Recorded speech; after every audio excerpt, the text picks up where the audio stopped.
how to import and export contacts on Outlook. Hey everyone, welcome back to the channel. If you are new here, don't forget to hit the subscribe button and turn on the notification bell to not miss any updates. So today I'm going to show you how you can easily import and export contacts from Outlook.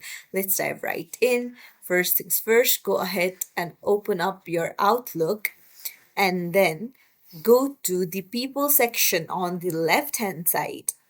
And here on the top, on the ribbon bar, you'll find the manage contacts option.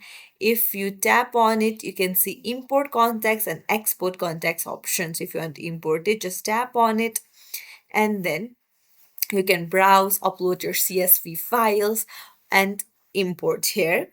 And to export, just go to export, tap on it, and then you can choose all contacts or specific contacts that you want to export and export it as a CSV file. It's as simple as that.